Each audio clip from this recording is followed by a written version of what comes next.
Hello, and welcome to the second part of this studio build series. In this video, we'll be having a look at the general design of this room.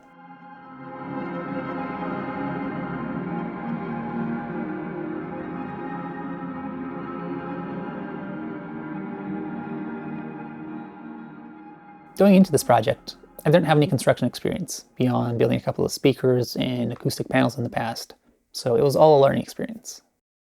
This isn't quite a Northward room in the level of isolation or acoustics or build quality, but it was a tenth the cost, and I get to use my own speakers, which are unlike anything else in the world.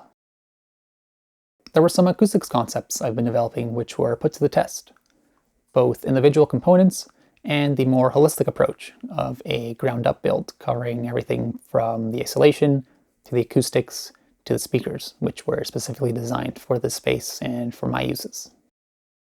Having spent a decade working in a windowless room, having windows and natural light was a priority for me. The studio was originally designed as a detached structure, so I was able to put windows on the front wall and the side walls. The front wall must be a hard wall for the acoustics, so putting windows there is pretty easy. Because this room was designed for Atmos, and I have a center speaker, it had to be split up into two windows, one on each side of the speaker. The windows on the side walls were a bit of a sacrifice on the acoustics, but because I only care about one listening position in this space, since I'm usually in here on my own, it wasn't a big deal and doesn't cause any reflections. These windows were placed at the side and rear surround speaker locations. That way I didn't have to worry about recessing the speakers into the treatment, which made construction a little easier. I took advantage of this space and put bookcases there, which are an important personal touch for me. Once the studio was redesigned as part of a house, I could no longer have the windows on one side of the room. I decided to take them out on the other side as well and have it be symmetrical. I could have added an additional treatment in those areas now, but in order to cut cost and complexity, I decided to just leave it as the bookcases, the surround speakers, and then lighting mounted directly to the walls instead of mounting onto treatment. This room was designed as a simple rectangular shape. That's partly because most of the rooms I designed have to be rectangular because that's the space that people have to work with, but that was also an effort to cut down on framing costs. If I were starting over again and knew it wouldn't add that much cost to have a complex geometry, I would have designed the space differently to take advantage of a different geometry which helps send more of the low energy to the back of the room. I ultimately ended up building some additional walls which are hidden behind the speakers and treatment and slightly change the room's geometry. We'll have a deeper look at that in the acoustics part of this video series. This room is 29 feet long by 19 feet wide and has a 12-foot ceiling. Some of the thought process behind that was having the lowest mode be at the bottom of our hearing range. These dimensions also give a fairly even distribution of the mode, so that they're not accumulating at a couple of frequencies and are easier to treat. When measuring the room empty, the modal activity was exactly as predicted. Another reason for having a larger room is to be able to have larger speakers and a greater listening distance. That's generally beneficial, but even more so in this case, where I'm using large waveguides to create an asymmetrical directivity. We'll have a look at that in the speaker design video at the end of this series. When building a great studio space, you want to be on a concrete floor. That's partly for isolation, but mainly because you want a solid floor that doesn't resonate.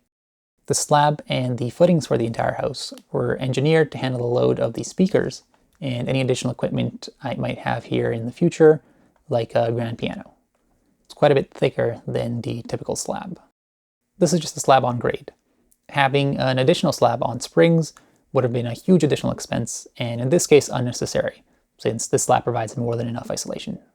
The floor in here was left as polished concrete, both to cut costs and so that I can roll around heavy gear and never have to worry about damaging the floor. Plus, I just like the look of polished concrete and having this feel like a workspace. This room has a single door towards the back. This was placed there to interfere as little as possible with the treatment. Looking at pictures before and after the back wall was built, you can see just how thick that back wall is based on the location of that door. I did redesign the back wall treatment after the location of the door was set in stone, and it would have been nice to have a little more space there.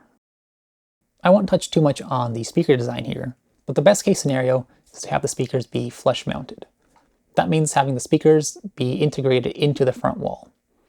This eliminates the low-end reflection that's caused by the distance between the drivers on the front of the speaker and that wall behind them.